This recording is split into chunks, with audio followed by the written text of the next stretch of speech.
Kita akan berkongsi berkenaan dengan Ramadan elak pembaziran, sedekah yang barakah, Masya Allah. Jadi banyak sebenarnya peluang yang boleh kita lakukan untuk kita elakkan pembaziran untuk tahun ini dan pastinya kita nak bersedekah lebih banyak. Dan antara salah satu caranya kita berkongsi bersama dengan saya di studio, saya kenalkan iaitu Puan Juwita Abu Hanifah selaku Presiden Kelab Usahawan Muslim Profesional. Assalamualaikum Puan. Salam. Dan juga ditemani oleh Encik Sumli Ismail selaku Presiden Pertubuhan Kebajikan Legasi Sahabat Malaysia. Assalamualaikum. Assalamualaikum. Mungkin dia banyak kita kenalkan kedua-dua badan yang diwakili pagi ini. Silakan Puan Juwita terlebih dahulu.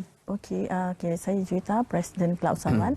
Terlebih dahulu saya nak mengucapkan jutaan terima kasih kepada Selamat Malaysia kerana telah menjemput saya untuk berkongsi pasal tentang food bank untuk sepanjang bulan Ramadan ni. Dan khususnya Encik Sumli, badan yang diwakili? Okey, bismillahirrahmanirrahim. Assalamualaikum warahmatullahi wabarakatuh. Pertama kali saya ucapkan ribuan terima kasih dan jutaan terima kasih kepada Selamat Pagi Malaysia yang sudi menjemput saya selaku Presiden Legasi Sahabat Malaysia. InsyaAllah kita akan bersama-sama kali ini. Terima kasih. Apakah peranan yang dimainkan oleh Legasi Sahabat Malaysia? Okey, Pertubuhan Legasi Sahabat Malaysia ditubuhkan pada tahun 1918. Kami banyak pada kebajikan memberi sumbangan-sumbangan apa yang termampu dan kami banyak program-program yang kami laksanakan terutama sekali masa pandemik COVID-19. Antara program yang banyak kami macam bantuan untuk bahagian-bahagian, contohnya di kawasan-kawasan yang banyak menghadapi kesulitan lah, antaranya termasuk yang bendera putih semua tu kami banyak membantulah kat situ. Okey, seperti yang tertera di kaca TV sekarang ni Encik Sumli ya. Okey, dan Puan juga mungkin boleh kongsikanlah berkenaan dengan food bank yang sekarang ini sedang berlangsung sekarang ini, bagaimana programnya? Okey, sepanjang Ramadan ni kita dah bermula aktiviti seperti kita bagi sumbangan kepada anak-anak daurah, anak-anak tahfiz, begitu juga ibu-ibu tunggal. Kita tahu di dalam masa sekarang ni, especially selepas pandemik, diorang memang amat kesulitan dari masalah keuangan, kan, ekonomi yang ada kadang-kadang minta saya sumbangan, tak mampu nak beli juadah makanan, kan, lauk pauk, kan. Jadi kami memang memberi sumbangan kepada mereka, kan. Dan selain pada itu ada juga yang anak-anak yatim yang memerlukan dari segi keuangan, kan. Jadi kita sama-sama kami di Kumpro memberi banyak sumbangan-sumbangan kepada mereka. Ya. Jadi bagaimana orang ramai boleh turut serta dalam program yang bakal dianjurkan nanti, Encik Sumli? Okey, bakal. Perancangan kami pada 23 hari bulan kami akan melancarkan bubur lambuk bersama Maidin yang akan diadakan di Seremban. InsyaAllah pada 24 hari bulan kami akan mengadakan program bersama 100 anak yatim yang akan disertai oleh jemaah daripada Singapura lah. Dan next bulan 5 kami akan terbang ke Pulau Riau, akan memberi sumbangan di sana. Itu melibatkan ramailah yang kami akan susun kat situ, sebab pihak Kepulauan Riau pun akan susun dia punya program-program termasuk asnaf selama 4 hari.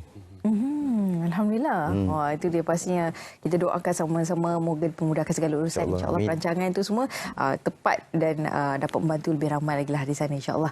Dan Puan Juwita sendiri mungkin boleh kongsi jugalah untuk perancangan sekarang ini berkenaan dengan food bank lah, dan apa lagi perancangan akan datang untuk membantu golongan-golongan yang memerlukan bantuan, khususnya daripada Kelab Usahawan Muslim Profesional sendiri. Okey, kita pun dah ada perancangan macam di minggu kedua, minggu ketiga, kan.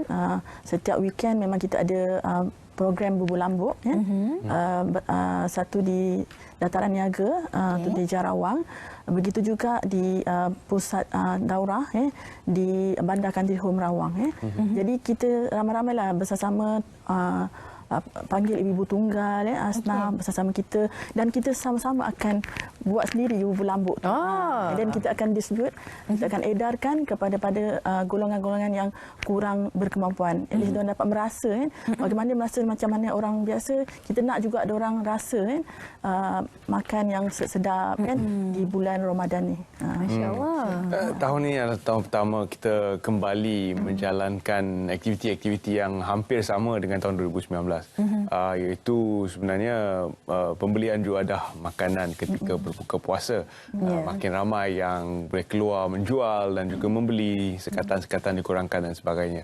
Jadi Puan Juwita, mungkin Puan Juwita boleh bercakap kepada pembaziran yang selalu dikaitkan dengan bulan Ramadan, di mana pembelian itu dilakukan disebabkan keinginan untuk makan. Namun apabila berbuka puasa, kita sudah pun tahu bahawa ada limitnya. Tak boleh makan sebanyak mana yang diinginkan itu. Betul. Dan makanan yang dikatakan akan disimpan untuk sahur tidak menjadi. Mungkin makanan itu rosak dan sebagainya. Dan kita pula bangun untuk menginginkan benda lain. Jadi makanan yang mula kita plan, saya nak makan untuk sahur nanti, jadi saya boleh simpan. Tapi tak jadi. Ini makanan itu dibazirkan begitu sahaja. Mungkin Puan boleh bercakap pada sikap ni dan bagaimana untuk elakkan. Serta kalau ada lebihan makanan, apa yang harus kita buat? Okey, sebagaimana kita selalu, kalau boleh hari-hari kita dengar ustaz mengatakan yang banyak yang mengatakan sebab baik manusia adalah memanfaatkan kepada orang ramai kan. Jadi kita kena selalu fikir, sebab kadang-kadang dia bukakan cerita yang pasal ada orang yang dah meninggal nak hidup balik semula kerana nak inginkan bersedekah tu kan. Dan kita tahu yang sedekah tu memang besar ganjarannya. Jadi saya selalu buat talk bersama usahawan saya sebagai presiden. Jadi saya selalu mengatakan bahawa daripada kita buat pembaziran ni, makan berlebihan, sebab kita tahu perut kita memang tak mampunya nak makan terlalu banyak sangat kan. Itu sebenarnya dugaan ujian nafsu kita yang kita nak makan berlebihan ni kan. Jadi cuba kita bersedekah, sebab bersedekah especially di bulan Ramadan ni memang besar ganjarannya. Dan selalu sangat kita dengar mana-mana ceramah pun, sebaik-baik manusia adalah manusia yang memanfaatkan kepada orang ramai kan. Jadi saya selalu alertkan benda ni kepada saya, ibu-ibu tunggal, asnaf kan. Dan saya juga mengajar contohnya anak-anak tahfiz ni kan. Kadang-kadang panggil saya anak tahfiz, anak daurah. Dan saya selalu ajar diorang macam mana diorang pun tahu kan, diorang anak-anak yatim yang susah kan. Jadi saya selalu bagi pesan kepada diorang, kita kena pupuk semangat sedekah ni. Dan kita tahu perut kita memang tak mampu nak makan sebanyak yang mungkin. Itu semua nafsu-nafsu syaitan yang ada kan. Tapi syukur alhamdulillah, apa yang saya nampak, saya punya usahawan sentiasa memberi derma sumbangan ni, dan kita selalu wawarkan dalam tim WhatsApp group ke apa, selalu diorang memang sentiasa menderma hari-hari. That's why kalau tengok dalam FB page Kelab Usahawan Muslim Profesional, memang sebab saya berada di bazar sendiri. Saya berada di bazar sendiri, bagi sumbangan sendiri. Jadi diorang adalah makanan untuk berbuka puasa. Baik, dan Cik Samli sini, kita sering kali mendengarlah tangan yang memberi itu lebih baik daripada tangan yang menerima.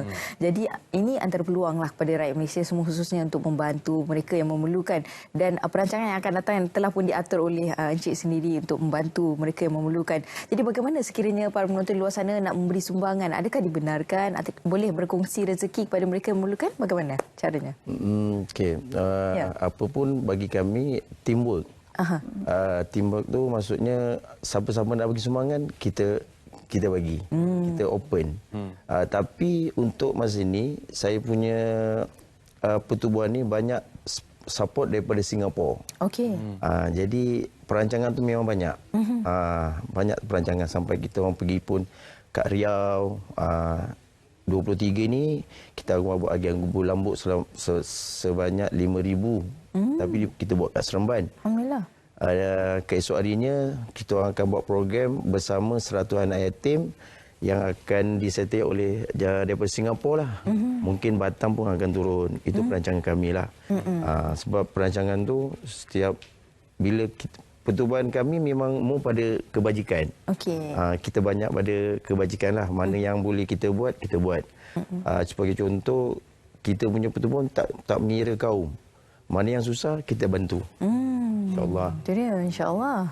Dan antara cara-cara untuk menyumbang kepada food bank pertama, ya, bagaimana untuk orang ramai berhubung dengan food bank yang diusahakan oleh Puan Juwita untuk menghulurkan bantuan dan juga lambakan barang makanan? Okey, macam saya katakan, kita ada FB page Kelab Usahawan Muslim Profesional. Dekat sana memang kita ada satu scan code kan. Jadi sesiapa yang nak menyumbang boleh layari Kelab Usahawan Muslim Profesional punya page di situ memang kita ada kitanya scan code. Jadi nombor akaun pun ada. Jadi saya merayulah agar kita cuba pupuk semangat bersedekah ni kan. Sebab saya nampak bila kita bersedekah ni ganjaran amat besar.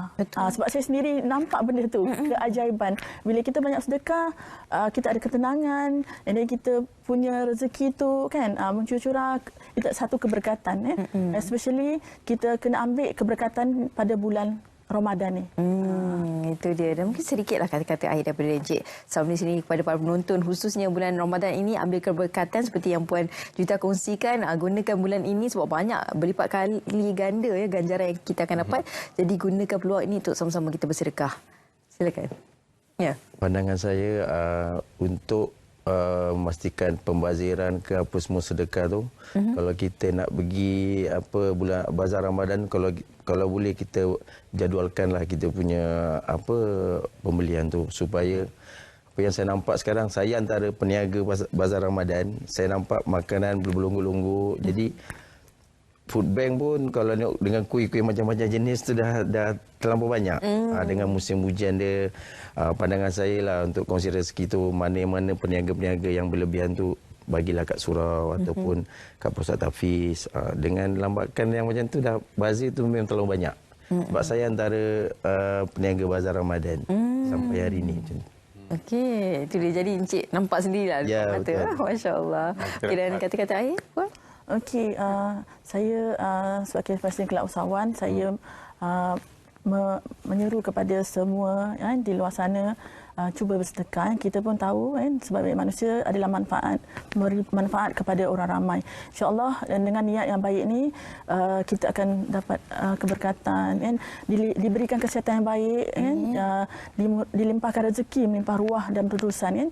Sebab kita pun sebelum ni kita just nak mention, kita memang dah buat satu misi gelandangan 21 hari bersama di bawah pakat Presidennya Datuk Seri Hasnal, and then bersama Datuk Mazlan.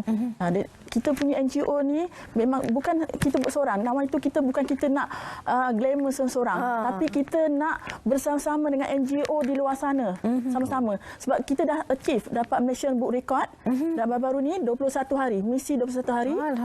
Syukur alhamdulillah sangat bersama tim Legacy Sahabat Malaysia, dan ada satu NGO tu di Sarawak juga, Datuk Josephine sanggup turun beramai. Kalau boleh tengok kita punya FB page, memang 21 hari ni kita ramai-ramai hujan. Masa tu memang musim hujan kan?